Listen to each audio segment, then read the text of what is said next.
सभी को नमस्कार। मैं राजकुमार विश्वकर्मा। सीधी बात आरबीएन नेटवर्क पे जो है तो आज हमारे साथ सिद्धार्थ शिव सिंह जी हैं। अब आपको जानकारी के लिए बता दूं कि सबसे पहले तो इनका मैं छोटा सा परिचय देना चाहूँगा आप सभी को कि सिद्धार्थ शिव सिंह जी जो हैं हमारे वर्तमान में अनूपपुर ज़िले से, अनूपपुर विधानसभा से जो कैबिनेट मंत्री बिसाहू लाल सिंह जी हैं उनके सबसे करीबी हैं।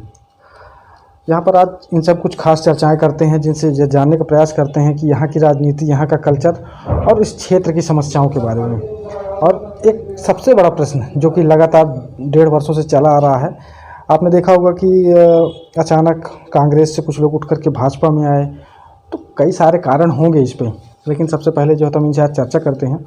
सिद्धार्थ जी, सबसे पहले तो आप बहुत पहले खिलाड़ी भी हुआ करते थे, क्रिकेटर थे, और उसके बाद आप राजनीति में आए। तो सबसे पहले तो मैं जानना चाहूँगा कि राजनीति में कब सक्रिय हुए आप और किसकी वजह से राजनीति में आए आप? देखिए, राजनीति तो हमारे स्वर्गवासी पिताजी करते थे और वो जिला कांग्रेस कमेटी, उस समय कांग्रेस में जिला कांग्रेस कमेटी शहडोल के महामंत्री भी थे और माननीय मंत्री जी के ही साथ करते थे, आदरणीय बिसाहू लाल सिंह जी के साथ। तो शुरू से ही उनसे हम लोग के संबंध थे। और बिरसिंहपुर में हमारे बड़े पिताजी थे, ठाकुर ओंकार सिंह जी, नगर पालिका अध्यक्ष थे, ब्लॉक कांग्रेस कमेटी के भी लंबे समय तक अध्यक्ष रहे, वो मतलब एंड तक जब तक रहे। तो मंत्री जी से उनका भी बहुत मधुर संबंध था। तो हम लोग तो पहले पढ़ाई लिखाई और स्पोर्ट्स में रहते थे। जब पिताजी हमारे काफ़ी गंभीर रूप से बीमार हो गए करीब 1.5-2 साल के लिए, तो उस समय फिर पार्टी के छोटे मोटे काम हम लोग करने लगे। फिर जब उनका स्वर्गवास हुआ तो माननीय मंत्री जी ने मुझे नगर पालिका में विधायक प्रतिनिधि भी बनाया और युवक कांग्रेस का ब्लॉक युवक कांग्रेस का अध्यक्ष बना दिया सीधे। मैं तो उस समय बस सोचा भी नहीं था राजनीति में आने को, हम तो स्पोर्ट्स में थे और उसी में हमारा मन लगता था। लेकिन एकदम से आ गए तो ये था कि अब पहले बाबूजी थे, अब वो नहीं थे, तो मंत्री जी से चूँकि बहुत ज़्यादा लगाव था, राजनीति से लगाव नहीं था, मंत्री जी से व्यक्तिगत लगाव था और बहुत पुराने संबंध थे बिरसिंहपुर से भी और अनूपपुर से भी। इस कारण से हम राजनीति में आ गए और जब एक बार आ गए तो फिर मन लग गया। अच्छा, जब राजनीति में आए होंगे तो आपने यहाँ का राजनीतिक कल्चर देखा होगा कि पहले की राजनीति कुछ अलग होती थी, पहले नेता काम करते थे, अब आजकल फोटो सेशन की राजनीति हो गई। इसके बारे में आप क्या कहेंगे? नहीं, देखिए, महत्व तो अभी भी जो फील्ड में काम कर रहे हैं उन्हीं का है। फोटो सेशन की राजनीति इसलिए हो गई है कि जैसे आपकी पत्रकारिता, मैं एक उदाहरण दूंगा, फील्ड में पत्रकारिता करने वाले पत्रकार पहले की तुलना में कम हो गए हैं। फील्ड में जाके गांव देहात में जाएं, वहाँ की समस्याएं देखें, उसे निकाल के लाएं, उसे पब्लिक पे लेके आए या नेताओं के सामने लाएं या ब्यूरोक्रेट्स के सामने लाएं। ऐसा कम अब देखने को मिलता, पहले ज़्यादा मिलता था जब हम लोग पढ़ते थे, जबकि तब इतनी सुविधाएँ नहीं थी। राजनीति में भी ठीक वही हुआ है, शॉर्टकट से सब आगे बढ़ना चाहते हैं। पब्लिक के बीच में और कार्यकर्ताओं के बीच में काम करने में समय ज़्यादा लगता है, वक्त ज़ाया होता है और मेहनत लगती है, उससे थोड़ा बचने की कोशिश करते। शॉर्टकट का ज़माना है तो हर कोई सोचता है सोशल मीडिया में बढ़िया पोस्ट डाले चले, कुछ लोग तो अपने खास ऐसे व्यक्ति बना के रखते हैं। लेकिन मैं ऐसा मानता हूँ कि अगर लंबे समय तक राजनीति करनी है और स्थायी करनी है तो आपको पब्लिक की समस्याओं को लेकर नेता के पास जाना चाहिए। और जो कार्यकर्ता हैं, जो पार्टी के लिए काम करते हैं, जो कहना चाहिए फील्ड में जो लड़ते हैं और पार्टी की विचारधारा को भी नीचे तक लेके जाते हैं, उन लोगों के काम सबसे पहले होने चाहिए।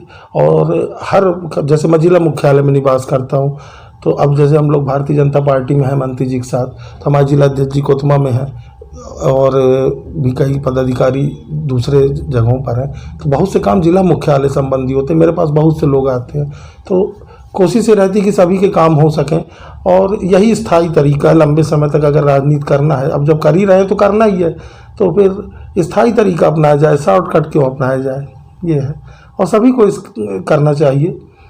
कई बार एक बात और है जो मेरे मन में हमेशा आती है, बहुत बार मैंने भी देखा है अपने राजनीतिक जीवन में कि कोई बहुत अच्छा कार्य करता है, ईमानदारी से काम कर रहा है, पार्टी का भी, पब्लिक के लिए भी लड़ता है, कोशिश करता है।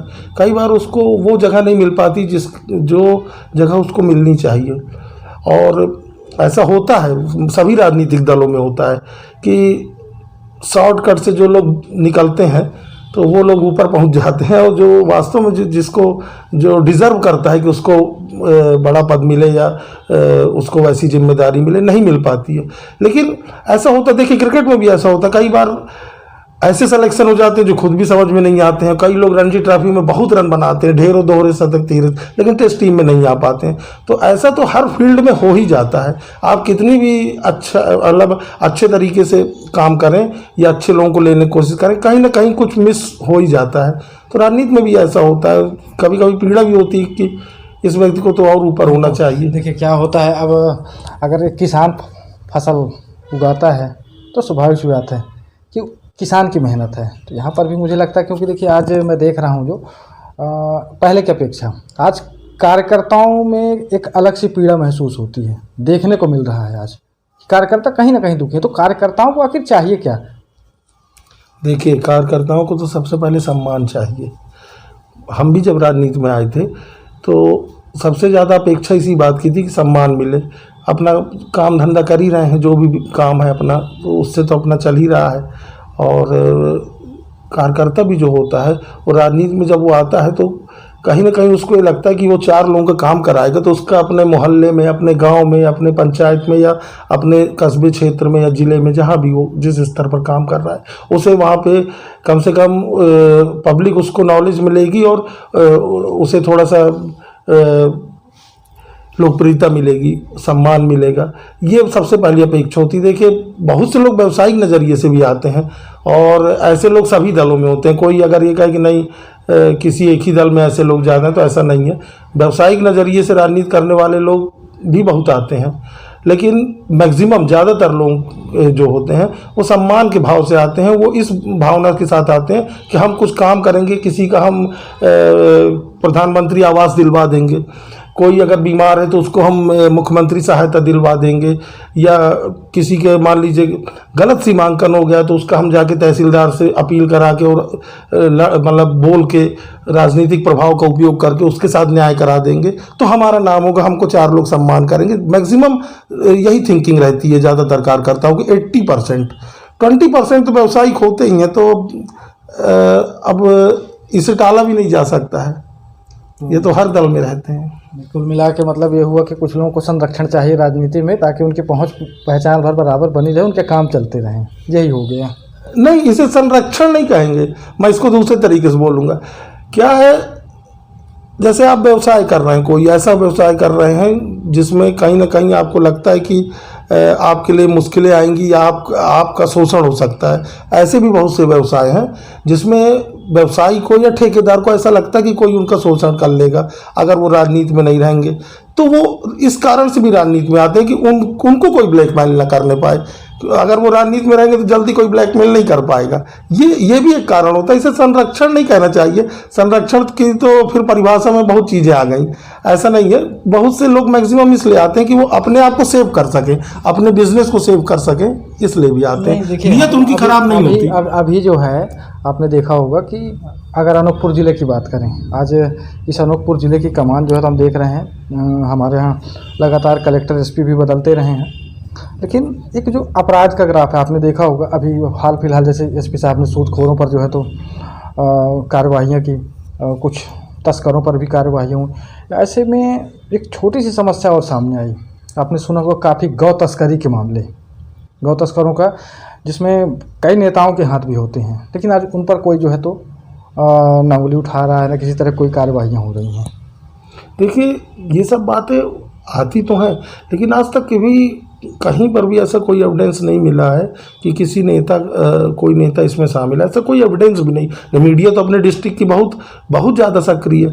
मीडिया ने भी अभी तक कोई ऐसा किसी का नाम भी नहीं लिखा, ना बोला, और ना ही कोई ऐसा एविडेंस पेश किया। नंबर 1। नंबर 2, बातचीत होती है, सुनने में हमको भी आता है, हम लोग भी सुनते हैं कि ऐसा होता है, लेकिन अभी तक ऐसा कोई मामला नहीं आया। अब जैसे सूदखोरी का मामला आया, अब आप बताइए, लोग कहते थे कि नेता शामिल है सूदखोरी में। कोई नेता शामिल कहाँ है सूदखोरी में, बताइए। मैं नहीं कह रहा हूँ कि नेता सब पाक साफ हैं, बिल्कुल सत्यवादी हैं। अभी कई सारे उसमें आपने अखबार के पन्नों में पढ़ा होगा, कुछ मैंने इसीलिए कहा आपसे कि राजनीतिक संरक्षण लोग इसीलिए चाहते हैं कि उन पर जो है तो कोई दबाव ना बना सके और वो अपना काम कर रहे होते हैं, चलिए, और ये जो मैंने आपसे पूछा गौ तस्करी का, देखिए ये आज परिचालन में है, बात की बात है किसी का नाम सामने आए या ना आए, लेकिन यहाँ पर और भी कई कमियां हैं। आप देखिए कि आज गरीबी रेखा के राशन कार्डों को लेकर के, प्रधानमंत्री आवास योजना को लेकर के, और छोटी छोटी ही ऐसी समस्याएं हैं जो जुड़ी हुई हैं, जिसकी बहुत जल्द जो है तो हो सकता है आपको भी जानकारियाँ मिल जाएं। आपने देखा होगा पात्र और अपात्र के बीच एक वो जो चल रहा है कि अपात्र व्यक्ति जो है तो हर सुविधा का लाभ ले रहा है और पात्र व्यक्ति दर दर की ठोकरें खा रहा होता है। देखिए पहले ऐसा ज़्यादा था, मैं नहीं कह रहा हूँ कि बिल्कुल नहीं है ऐसा, लेकिन पहले इधर 1-2 सालों में बहुत तेज़ी से इसमें कमी आई है और मतलब बहुत से पात्र व्यक्ति जो छूट गए थे उनको अभी शामिल किया गया है। माननीय मंत्री जी खुद इसमें व्यक्तिगत तौर पर उन्होंने इंटरेस्ट लिया है और मैं तो अब देखता ही रहता हूँ। तो बहुत सारे अपात्र लोग जो थे वो अब पात्र की श्रेणी में आ गए। मैं नहीं कह रहा हूँ सब के सब आ गए हैं, लेकिन जितना इधर 1-2 वर्षों में तेज़ी से इस चीज़ को ठीक किया गया है, पहले नहीं किया गया था। तो ये जो बातें हैं ये पहले ज़्यादा सुनने को मिलती थी, अब इतना नहीं है। मैं ये कह रहा हूँ कि थोड़ी बहुत अभी भी होंगी। कलेक्टर मैडम भी बहुत तेज़ी से, उसके पहले ठाकुर साहब ने भी बहुत तेज़ी से इस दिशा में काम किया था और माननीय मंत्री जी तो लगे हुए हैं पिछले 2-2.5 वर्षों से, वो लगातार इस दिशा में सक्रिय। आप भी पत्रकार हैं, सब जगह कवर करते हैं, आपने देखा होगा कि लगातार अभियान चलाकर जितने भी अपात्र लोग हैं जिनको अभी राशन नहीं मिल पा रहा था उनका नाम शामिल किया गया और वो राशन प्राप्त भी कर रहे हैं। तकरीबन हर गाँव में ऐसे ढेर सारे, आप जाएंगे ग्रामीण इलाकों में ढेर सारे ऐसे लोग मिलेंगे जिनकी पर्चियाँ अभी 1 साल पहले, 6 महीने पहले या 3-4 महीने पहले बनी है। तो मैं मानता हूँ कि कमियां हैं, लेकिन गतिविधियाँ चल रही हैं, गतिविधियां चल रही हैं और अच्छी चीज़ है कि तेज़ी से इस पे मतलब कार्य हो रहा है और बहुत सारे लोग, बहुत ज़्यादा संख्या में लोग, अपात्र लोगों को पात्रता की पर्ची दी गई है जो पहले के वर्षों में नहीं प्राप्त कर सके थे। तो इसमें तो मैं बोलूँगा कि बिल्कुल सही दिशा में काम हो रहा है प्रशासन का और सरकार का। एक बहुत बड़ा सवाल है, लगभग आज 1-1.5 वर्षों से जो है तो यहाँ से वहाँ घूम रहा है और हर मीडिया में जो है तो ये चर्चा का विषय बना हुआ था कि आखिर कांग्रेस के लोग भाजपा में अचानक आए और ऐसे आए कि पता ही नहीं चला किसी को। तो मैं तो ये आपसे जानना चाहूँगा कि आप लोगों की अचानक एंट्री मतलब कांग्रेस से भाजपा में। देखिए एक लाइन में भी जवाब दे सकता हूँ और विस्तार से ही बता सकता हूँ। देखिए विस्तार से ही थोड़ा बता देता हूँ, बहुत लंबा नहीं, लेकिन मैं विस्तार से बताता हूँ। जब 11 दिसंबर 2018 को माननीय श्री बिसाहूलाल सिंह जी चुनाव जीते, सभी को ये उम्मीद थी, बिंद का जो रिजल्ट आया था उसको देखने के बाद तो ये था कि अब बिंद में तो एक बिसाहूलाल जी के अलावा कोई नेता ही नहीं बचा है। कांग्रेस की मैं बात कर रहा हूँ, सबसे बड़े नेता यही थे। वैसे भी ये 1980 के विधायक हैं, सबसे सीनियर विधायक हैं मध्य प्रदेश विधानसभा के, तो वैसे भी डिजर्व करते थे, इनको मिनिस्टर बनना चाहिए था।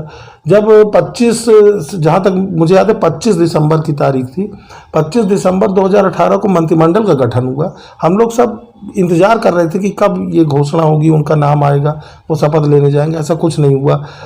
बहुत ही जूनियर लोगों को मंत्री बना दिया गया जो 1 बार या 2 बार जीते हैं। उसमें भी आप ये देखिए, मैं नाम नहीं लेना चाहता, लेकिन कई बड़े नेताओं ने, प्रदेश स्तर के बड़े नेताओं ने अपने पुत्रों को, अपने भांजों को, अपने परिवार के लोगों को प्राथमिकता दी। आप ये सोचिए 15 साल बाद कांग्रेस सत्ता में लौटी थी। जिन कार्यकर्ताओं ने मेहनत करके 15 साल बाद पार्टी को सत्ता में जो लेके आए थे, उनकी भावनाओं का आपने ख्याल नहीं किया। दूसरी सबसे बड़ी चीज, मध्य प्रदेश में आदिवासी समाज के जो 3-4 बड़े नेता हैं, उसमें कम से कम विरोधी भी ये चीज़ मानते हैं, विरोधी भी ये चीज़ कहते हैं कि जो 3-4 बड़े आदिवासी समाज की बात कर रहा हूँ, जो सबसे बड़े नेता, उनमें से बिसाहूलाल जी एक हैं, सबसे सीनियर विधायक भी, 1980 के विधायक हैं। 1980 में आपने तो पढ़ाई नहीं चालू की होगी, मैंने तो उस साल ही दाखिला लिया था स्कूल में। तो 1980 में जब मैंने स्कूल जाना चालू किया तब वो विधानसभा जाना प्रारंभ कर दिए थे। आप सोचिए कितने सीनियर हैं। तो कोई भी ये चीज़ नहीं कर सकता, वो डिजर्व करते थे कि उनको कैबिनेट में लिया जाए, और नहीं लिया गया। पहला धक्का तो ये लगा। उसके बाद जो घटनाक्रम घटता गया, जिन लोगों को उन्होंने राजनीति में आगे लाने में मदद की, टिकट दिलवाई, बड़े बड़े पद दिलवाए, मैं नाम नहीं लेना चाहता, आप जिले के पत्रकार हैं और सब जानते हैं। उन लोगों ने पद में आने के बाद, पावर में आने के बाद और पार्टी के गवर्नमेंट में आने के बाद जिस तरह से सार्वजनिक तौर पे माननीय श्री बिसाहूलाल सिंह जी को अपमानित करना प्रारंभ किया, वो चीज़ देखिए हम लोगों ने तब भी धैर्य रखा। कभी आप बताइए 16 महीने 15-16 महीने गवर्नमेंट थी, मंत्री जी से जुड़े हुए किसी भी व्यक्ति की आप बात कर लीजिए, जो उस भले अब इस समय वो लोग भाजपा में ना आए हों, लेकिन जो उस समय मंत्री जी से जुड़े थे, और हम लोगों ने कभी किसी के लिए अपशब्द का उपयोग नहीं किया, किसी को अपशब्द नहीं कहा और सभी का सम्मान किया, सार्वजनिक तौर पर भी व्यक्तिगत तौर पर भी। लेकिन हमारे नेताजी के साथ क्या होता रहा 15-16 महीनों में, बहुत गंभीर विषय है। आप सोचिए ना, जो व्यक्ति मध्य प्रदेश विधानसभा का सबसे सीनियर विधायक है, माइनिंग मिनिस्टर रह चुके हैं, वो पीडब्ल्यूडी मिनिस्टर रह चुके हैं, ट्राइबल मिनिस्टर रह चुके हैं, ऊर्जा मंत्री थे आखिरी में 2003 में। तो इतने सीनियर नेता, जिला कांग्रेस कमेटी शहडोल के वर्षों तक अध्यक्ष रहे, जब अखंड शहडोल जिला होता था। उस समय तो हम लोग राजनीति के ABCD नहीं जानते थे, हम लोग तो स्कूल के हाफ पैंट पहन के पढ़ने वाले विद्यार्थी थे। उस दौर में वो जिला अध्यक्ष रहे हैं, 5-6 बार के विधायक रहे हैं। इसके बावजूद इतने सीनियर व्यक्ति, जब विपक्ष के लोग इतना सम्मान करते थे, हमारे अपनी ही पार्टी के लोग उनको जिस तरह से अपमानित करते थे, उनके बारे में जिस तरह के अपशब्द बोलते थे, खबर हम लोग तक भी पहुंच जाती थी। तो ये सब चीज़ें भी, लेकिन माननीय मंत्री जी स्पष्ट रूप से बोलते थे, नहीं आप किसी को कुछ अपशब्द नहीं बोलो, किसी के बारे में कोई वो नहीं करोगे, पार्टी सब समझेगी। लेकिन पार्टी ने कुछ समझा भी तो नहीं, पार्टी ने कुछ किया क्या, कार्रवाई की, किसी के ऊपर किसी को कोई चेतावनी दी? अधिकारियों को, मैं तो बहुत अंदर की बातें जानता हूँ, अधिकारियों को फ़ोन करके बोल दिया जाता था कि आप उनकी बात ज़्यादा सुनते हो। मतलब अब क्या बताएं, बहुत सी चीज़ें बोलने की जो सार्वजनिक नहीं कह सकता आदमी, और फिर जो बीत गई सो बात गई, अब क्या उस पर चर्चा करना। फिर उसके बाद ये था कि चलिए ठीक है, भविष्य में मंत्री बनाया जाएगा या किसी ऐसे जगह पे उनको सम्मानित पद मिलेगा जिससे कि उनके सम्मान की रक्षा हो सकेगी। ऐसा भी कुछ नहीं हुआ, सिर्फ आश्वासन होता रहा, लेकिन ऐसा कुछ नहीं हुआ। पार्टी के अपने ही लोगों के द्वारा, जिनको उन्होंने खुद राजनीति में खड़ा किया, उन लोगों के द्वारा अपमानित किया जाता रहा, प्रत्यक्ष या अप्रत्यक्ष तौर पे। कई ऐसे कार्यक्रम भी हुए जहाँ पे आपने भी देखा होगा, जिक्र करना जरूरी नहीं है, जहाँ पर सार्वजनिक तौर पे अपमानित महसूस किया उन्होंने भी और उनके समर्थकों ने भी। तो ये सब चीज़ें बढ़ती चली गई, और उसके बाद जब देखा कि ये तो सिर्फ बेवकूफ़ बनाया जा रहा है, और यहाँ पे ना तो योग्यता का सम्मान है और ना ही सीनियरिटी का सम्मान है, किसी चीज़ का सम्मान नहीं है। और ये लगने लगा था कि मतलब अगर यहाँ रहे तो कुछ कर भी नहीं पाएंगे, पब्लिक के लिए भी कुछ नहीं कर पाएंगे, इन्हीं से उलझे रह जाएंगे। तो इस कारण से माननीय मंत्री जी ने फिर निर्णय लिया। जब वो भारतीय जनता पार्टी में गए तो देखिए हम लोग सब साथ में उनके आए। एक तो ये सब देख के हम लोग कभी मन भर चुका था, ऊपर से शांत तो सामान्य जरूर रहते थे, लेकिन अंदर से विचलित तो थे ही। उन 16 महीनों के कार्यकाल में बहुत बुरी तरह से हम लोग विचलित थे। जो कुछ देख रहे थे प्रत्यक्ष दिख रहा था, और ऊपर से आश्वासन मिलता था, होता कुछ नहीं था। राहुल गांधी जी के पास जब गए माननीय मंत्री जी, तो उन्होंने लिस्ट दिखाई।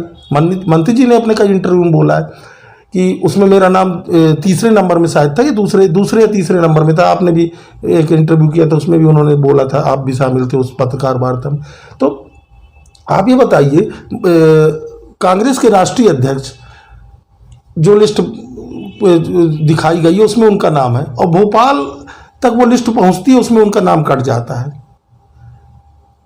तो इससे स्पष्ट हुआ ना कि बहुत से लोग प्रदेश में ऐसे थे जो उनको आगे नहीं बढ़ने देना चाहते थे, जो नहीं चाहते थे कि ये क्या कहते हैं पावर में आए या इनको सही तरीके से सम्मानित किया जाए, जबकि सबसे सीनियर नेता है, इसको कोई नहीं नकार सकता, सबसे सीनियर विधायक भी हैं। उसके बाद जब ये भारतीय जनता पार्टी में गए तो हम लोग के पास और कोई रास्ता ही नहीं था। आप ये बताइए, अब यहाँ रह के हम लोग करते क्या? यहाँ तो सब आपस में ही लड़े भिड़े पड़े थे, कोई पार्टी नाम की कोई चीज़ ही नहीं थी कि पार्टी के नाम में हमको चुप रहना है, या पार्टी के अनुशासन जैसा भी कोई चीज़ नहीं था। मेरे साथ व्यक्तिगत, अगर आप मेरी व्यक्तिगत बात कर रहे हैं, तो मैं तो इसलिए भी एक कारण और था, मुझे राजनीति में मेरे स्वर्गवासी पिताजी लेके नहीं आए थे, मुझे राजनीति में आदरणीय बिसाहूलाल जी लेके आए। जब तक पिताजी थे तो हम लोग राजनीति में नहीं थे, हम अपना स्पोर्ट्स में बिजी रहते थे। लेकिन राजनीति में हमको लेके आए हैं माननीय मंत्री जी। तो जब मंत्री जी राजनीति में लेके आए हैं तो हमको भी इस चीज़ का ध्यान रखना चाहिए। हम उस तरह से नहीं है कि पावर मिला तो जिसने पावर दिया उसी को आंख दिखाने लगे। तो फिर मैंने भी तत्काल 2 ही घंटे के अंदर मैंने भी कार्यकारी जिला अध्यक्ष से इस्तीफा दे दिया था उसी दिन। और बाद में फिर सभी हमारे कार्यकर्ताओं से फ़ोन में बात हुई, जो कार्यकर्ता थे ग्रामीण स्तर के, वो सब के सब मंत्री जी के साथ आ गए। आप आज गांव में जाइए, अब आप कांग्रेस की स्थिति देखिए। जो शहर में फेसबुक, अभी आपने एक प्रश्न पूछा था, फेसबुक वाले नेता सब रह गए हैं। बाकी क्योंकि उनको पद चाहिए, फेसबुक में अपनी वो चाहिए, गाड़ी में वो लगाना है कि हम फलाने पद में हैं और शोबाजी है। लेकिन जो वोट लेके आते हैं, जो लोग, जो पावर वाले लोग हैं, जिनके पास ताकत है वोट की, जो कार्यकर्ता या जो ग्रामीण इलाकों के जो नेता हैं, 90% बिसाहूलाल जी के साथ चले गए हैं। 10% केवल ग्रामीण इलाकों में वही बचे हैं जो क्या कहते हैं, जिनके पास राजनीतिक क्षमता या राजनीतिक ताकत नहीं है, वही लोग शेष रह गए हैं। जितने ग्रामीण इलाकों के नेता हैं, आप देखिए कई मंडल अध्यक्ष हमारे साथ चले गए, इसके अलावा कई पूर्व मंडल अध्यक्ष, पूर्व ब्लॉक अध्यक्ष हमारे साथ सब भाजपा ज्वाइन किए हैं। वो सब देख रहे थे स्थिति और वो भी महसूस कर रहे थे कि ये गलत हो रहा है। तो जिन लोगों को ये महसूस हुआ कि नहीं, माननीय मंत्री जी के साथ न्याय नहीं हुआ है, वो लोग मंत्री जी के साथ शामिल हुए और उन्होंने पार्टी छोड़ी, हमने भी छोड़ी। लेकिन ये तो ठीक है कि आप लोगों के बीते हुए समय की जो एक समस्याएं थी उसको आप लोगों ने रखा। लेकिन मैं जो देख रहा हूँ आज, देखिए आज अगर महंगाई की बात करते हैं अपन, तो सबसे महंगा पेट्रोल और डीजल पूरे भारत देश का इकलौता अनूपपुर ज़िला, जिसे सबसे महंगे पेट्रोल डीजल के नाम से जो है तो जाना जा रहा है। आज महंगाई का कहीं वो नहीं, मैं इसके खिलाफ कोई बोलना चाहता। देखिए, मैं इससे इनकार नहीं करूंगा कि पेट्रोल और डीजल की कीमत इस समय ज़्यादा है, ये सही है, ज़्यादा है। और मध्यम वर्ग को सबसे ज़्यादा तकलीफ़ होती है। मध्यम वर्ग की ही जो जनसंख्या सबसे ज़्यादा है और गरीबों की तो सबसे ज़्यादा दिक्कत उन्हीं को होती है और सब चीज़ उसी से रिलेटेड है। ये तो एक पक्ष हुआ, लेकिन अब आप दूसरा पक्ष भी सुनिए। आज 100 करोड़ लोगों को वैक्सीन लग गई है, 100 करोड़ लोग हो गए ना। आप इन 100 करोड़ लोगों में से पूछिए एक वैक्सीन की कीमत क्या है, आप बताइए। मैडोना तो शायद 1000 से ऊपर है ना, और कोविशील्ड का 400 या 450 ऐसा कुछ है, और कोवैक्सीन का भी ऐसे 600 650 है, भारत बायोटेक ने जो बनाया है। मतलब इनकी एक कीमत जोड़िए और इसका 100 करोड़ में गुणा कर दीजिए। गवर्नमेंट पैसा कहाँ से लाए? आपको सड़क भी चाहिए, आपको पानी की सुविधा भी चाहिए, फ्लाईओवर नहीं बन रहा है, यहाँ भी चाहिए, सही है, क्योंकि ये भी विकास संबंधी तो देखिए नगर की समस्या है। मैं स्पष्ट कर दे रहा हूँ आपको, आपने जो मैं उसी से रिलेटेड बात कर रहा हूँ, कहने के मैं 60 में बता देता हूँ। देखिए गवर्नमेंट को भी 10 तरह के खर्चे हैं। अभी कोरोना किसी को नहीं मालूम था, 2 कोरोना की आपदा झेली, 2 लहर झेली। गवर्नमेंट ने सब काम, गवर्नमेंट की आय रुक गई, काम सभी करने हैं, बिजली भी देनी है, पानी भी देना है, सड़क भी बनानी है, अन्य विकास कार्य करने हैं, खाद्यान्न भी बांटना है, सब कुछ करना है। करना गवर्नमेंट को ही है। लोगों को इससे मतलब नहीं कि गवर्नमेंट की आय क्या है, राजस्व कितना प्राप्त हो रहा है। जब राजस्व मिलेगा तभी तो ये सब चीज़ें होंगी, तभी तो विकास होगा। गवर्नमेंट के पास पैसा नहीं आएगा तो कहाँ से आपका फ्लाईओवर बना देगी, कहाँ से आपका सोन नदी पे पुल बना देगी, और कहाँ से आपकी जमुना और भालूमाड़ा की सड़क बना देगी, बताइए। तो ये पक्ष भी सोचना चाहिए कि गवर्नमेंट की आर्थिक स्थिति, चाहे वो सभी स्टेट गवर्नमेंट हो, किसी भी पार्टी की स्टेट गवर्नमेंट हो, सबकी स्थिति आज कठिन है, क्योंकि सबको आर्थिक चोट लगी है। इस कारण से एक बात और है, इसमें लोग माइंड नहीं कर रहे हैं। चलिए मैं मान लिया कि मध्य प्रदेश में तेल की कीमत 116 या 120 112 जो भी है, जो भाजपा के अलावा जो अदर स्टेट है जहाँ पे भाजपा रूलिंग पार्टी नहीं है, अपोजिशन की कांग्रेस पार्टी है या दूसरी रूलिंग पार्टी, क्या वहाँ पेट्रोल और डीजल के दाम 70 और 80 रुपए हैं क्या? बताइए ना। जो स्टेट गवर्नमेंट अपना टैक्स ले रही है, चलिए वो लोग अपना स्टेट गवर्नमेंट का जो टैक्स है वही कम कर देना, 100 से नीचे तो आ जाएगा ना।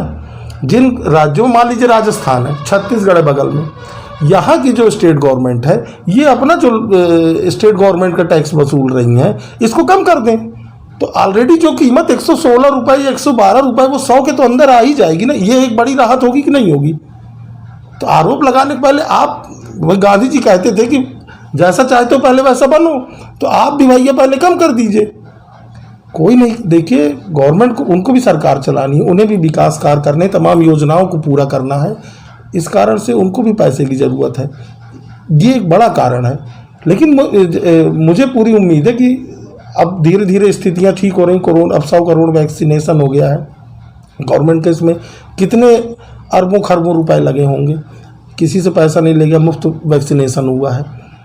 तो धीरे धीरे अब स्थितियां बदल रही हैं, आर्थिक स्थिति धीरे धीरे ठीक होती चली जा रही। जो जो आर्थिक स्थिति बेहतर होती जाएगी तो पेट्रोल और डीजल के दाम सरकार इसमें कोशिश करके इसको कम करेगी। हाँ, अभी थोड़ा सा ज़्यादा है, ये तो इसको तो कोई डिनाई कर ही नहीं सकता, मैं भी मानता हूँ कि ज़्यादा है। लेकिन इसके पीछे का कारण क्या है, ये भी लोगों को सोचना चाहिए। कम से कम वो लोगों को तो सोचना चाहिए जो पढ़े लिखे हैं या जो इकोनॉमिक्स को समझते हैं, उन्हें तो इस पे आलोचना करने से पहले सोचना चाहिए। 2 कोरोना के जो लहर आई है, उसने हर स्टेट गवर्नमेंट को और हर मतलब सेंट्रल गवर्नमेंट को भी और हर स्टेट गवर्नमेंट को, सभी को आर्थिक तौर पे कंगाल किया है। सबकी स्थिति, मतलब कई स्टेटों में तो ये स्थिति है कि तनख्वाह बांटने में मुश्किल आ रही है। तो आप ये भी दूसरा पक्ष भी देखिए, एक ही पक्ष क्यों देखिए। एक छोटा सा सवाल है, आपने कहा फ्लाई ओवर ब्रिज की जो कहानी आपको भी अच्छे से पता है, मुझे भी अच्छे से पता है। ये उन मंत्री जी के उस समय से, इसका मंत्री जी का ही प्रयास था कि यहाँ पर फ्लाई ओवर ब्रिज बनना चाहिए, लेकिन कहीं ना कहीं राजनीतिक कारणों की वजह से वो नहीं बन पा रहा था। तो उसके बारे में भी आप कुछ कहिए। देखिए, राजनीतिक कारणों से नहीं, देखिए मैं ये नहीं कह रहा हूँ कि अगर कोई लिख रहा है तो गलत लिख रहा है, लिखना ही चाहिए। लिखेंगे नहीं तो ऊपर तक आवाज़ कैसे जाएगी। अगर पत्रकार भी अगर जनता की आवाज़ और समाज की आवाज़ नहीं को दबाएंगे या उसको आगे नहीं लाएंगे तो फिर कौन लाएगा। मीडिया तो एक बहुत सशक्त माध्यम है, इसलिए जो लोग लिख रहे हैं वो गलत नहीं कर रहे हैं, उनसे कोई शिकायत नहीं है, वो बिल्कुल सही कर रहे हैं और लिखना भी चाहिए। आखिर ये सब, इसकी घोषणा हुई है, इसका भूमि पूजन हो चुका है, 3 बार हो चुका है। नहीं, जो भी है, तीन बार हो चुका है।